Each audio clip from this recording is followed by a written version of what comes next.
there, Fisayo here. Welcome back to my channel where we talk about faith, lifestyle. We also review books and magazines. Hope you're doing well, hope you're doing great, hope you're doing what you enjoy doing. Thank you for stopping by. If you're new to my channel, thank you for liking this channel and subscribing before you leave. Thank you also for my returning subscribers. Thank you so much. Thank you for being a huge fan. I am very grateful. Thank you for the time. Thank you for spending time to go through the videos, liking, commenting and sharing. I am very grateful. So today I am going to be reviewing another book, so let's get started.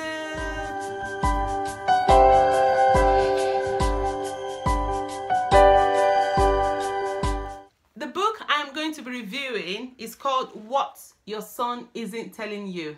What Your Son Isn't Telling You. And it's talking about how to unlock the secret world of teen boys. This book is actually written by Michael Ross and Susie Schellenberger.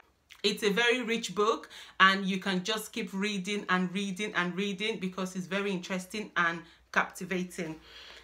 It has 190 pages and has 15 chapters. So it's not a very thick book. It's a book you can read easily within days if you're a very fast reader, or within weeks if you like to take your time to digest the content before moving on to the next thing. So I'm just going to pose some questions to you just to see if this video is actually right for you. Are you trying to carry on a simple conversation and it becomes an argument? Are you making an effort to give advice and it's falling on deaf ears? Do you reach out with respect and all you get is an attitude? Are you losing patience? Then keep watching. This video is definitely for you. Sometimes when you ask them questions, all you get is one word answer. Are you okay? Yeah.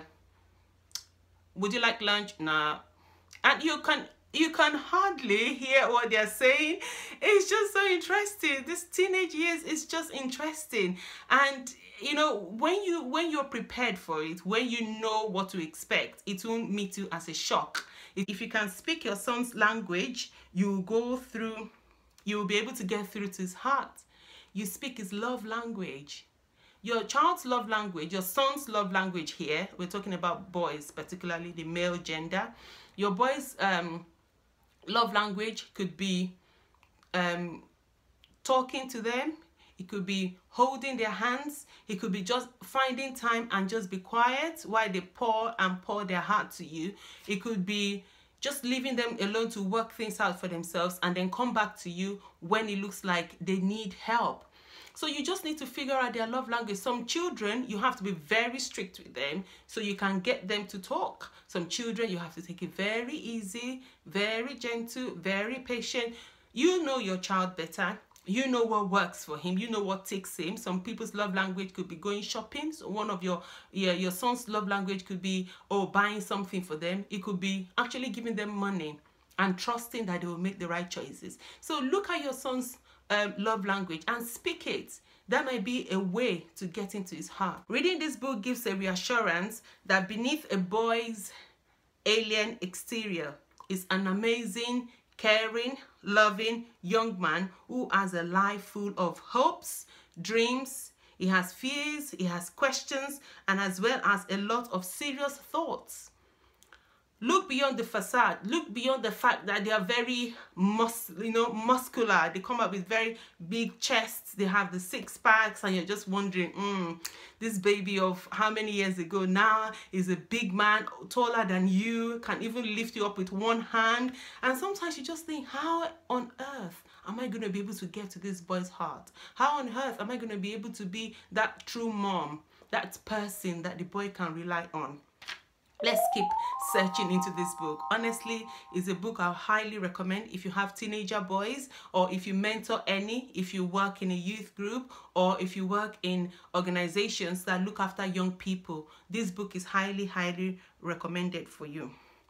You'll find out that with a little prompting and the right one, not just any prompting, the right time, the right place, the right atmosphere, they are capable of sharing, especially with their mom and dad. They are well capable. They want to talk to you. So, but if you have the right time, the right environment, some of us, when we are at dinner table, We have our gadgets house. That's when dad is texting somebody, mom is checking work, email, the daughter or the son or another child is on the TV or playing games and eating on the side. You know, the environment is not right. There's no way a child will want to express his or herself at that time unless the child actually has a pressing need. So let's make the right environment. Let's create the right environment for them. Let's deliberately make the right environment for them. Perhaps you could say, oh, tonight, no gadgets, no TV. Let's just have a dinner together, even if they don't have anything to say. Sometimes they might start looking forward to that time together. They might start thinking, oh, on Sunday evening, dad and mommy always say it's gadget free. We're having dinner together. We are talking about our week, maybe the previous week or the week ahead, you know, and then you might be surprised. At that time, a conversation might start and it will link into another and another and another. Your child is opening up to you. Seize the opportunity and make good use of it. You should always remember you are the greatest influence in your son's life. And even though he doesn't always show it, your support means a lot to him. Sometimes you ask him questions and they say, I don't know. Nah, are you okay? What are you having for lunch? Don't know. Where did your sister go? Don't know. You know, they just give you that one word answer like, you're disturbing them, just leave me alone. But beyond that or behind that, is actually a child that wants to talk. But if you nurture a closer relationship, there will be willing. There are 3 relational links to unlock your son's world. The first thing is you need to clue in. I'm not you. They are not you. The generation you grew up in is different, is totally different from the one they live now. So definitely think they are not you. You need empathy. Don't tell them how it was for you. Clue into what it is and what they are going through now. Don't say, oh, when I was your age, I remember I used to do this. I used to work hard before I could get money from my parents. That was your day. That was your time. That was those days. The present time and day is different, completely different from what you went through. So they need you to live in the present, not keep repeating, oh, my days, this was what happened. So you need to clue in. That's the first thing.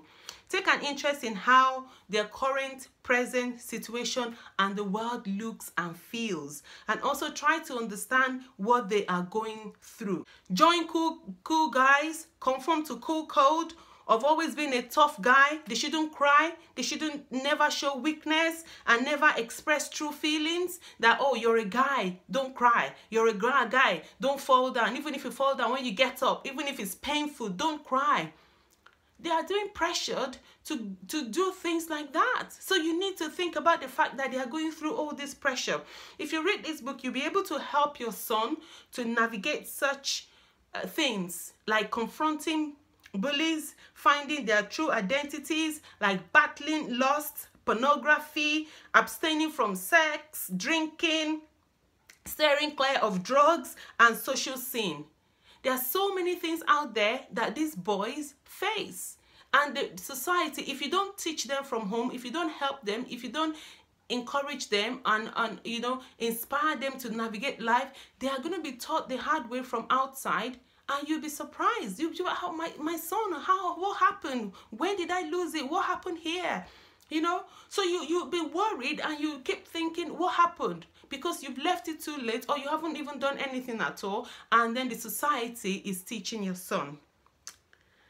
Another thing, so the first one is clue in, get the fact that they are not you and they can't be you.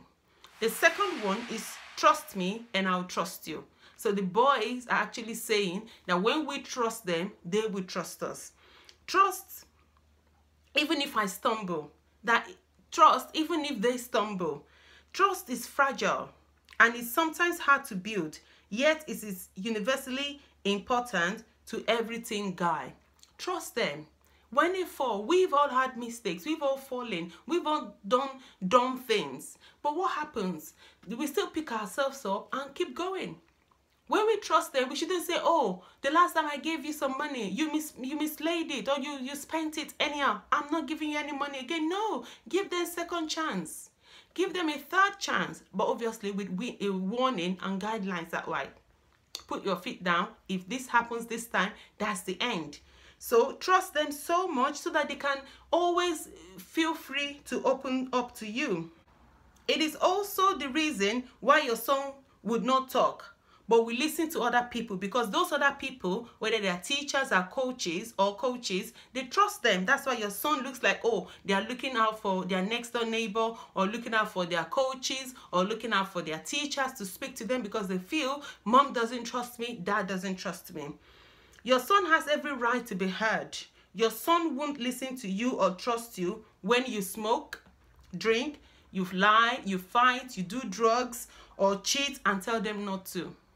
You need to practice what you preach. You need to, when you tell them not to do something, you need to try as much as possible. You are not a victim yourself. The third one is stay close, but let them breathe. So you're a parent, you're trying to help them, but at the same time, know your limits, know your boundaries. Know when to step in and when to step back. Obviously, there's a war of independence with our young boys, with our men, with our teenagers. There's so many things going on with your son, like, tension-filled struggle. There's tension-filled struggle your son experiences as he moves from teenager into adulthood. We need to make time for them. They want to be independent. Don't try to suffocate them. Don't try to keep making sure. Oh, I want to make sure he's laid his bed. Oh, I want to make sure he attended his dentist appointment. Oh, I want to make sure he's done this. I want to make sure he's done. And you don't even have a life of your own. You're always making sure and making sure and making sure. When are you going to stop making sure and start giving them that independence? He's a teenager after all. Trust them, they will make the right choices. If they make a dumb choice, they learn from their experience. They learn from their experience. And next time they will think about it, oh, I am not going to go there because the last time I did, I got into trouble. So sometimes they want to make their own mistakes so that they learn from their own experiences. We need to prayerfully guide them and explain the consequences of some of their behavior. So if they are going the wrong way, we need to be able to explain to them, my son, where you're going is wrong. Obviously, prayerfully, they will listen to us. Be consistent. Know when to step back, when to let go, and always take interest in your son's world every day. Also, let him step into yours. Pretend as if you don't even know what you're doing. Let him help you. Oh, even if you know how to fix it. Oh, come on, boy. Would you like to fix this for me? Would you like to help me do that? They'll be so much excited, more than happy to help you, because they will feel, oh, my mom now trusts me with that thing. Say things like, I love you. I'm proud of you. I won't give up on you. And I'm here for you when you need me. They may not always admit it, but deep inside them, it's a hunger for family support and connection. And they also want to be accepted by their peers. They are relying on you to teach, protect, love, look after them in this frightening world. The world is frightening. The world is dangerous. They need that cushion. They need that support system. These are the things your son isn't telling you. He's probably hiding some things from you, and you can tell. You can tell by the attitude, you can tell by the behavior, you can tell that your once loving and caring son is no more available for you.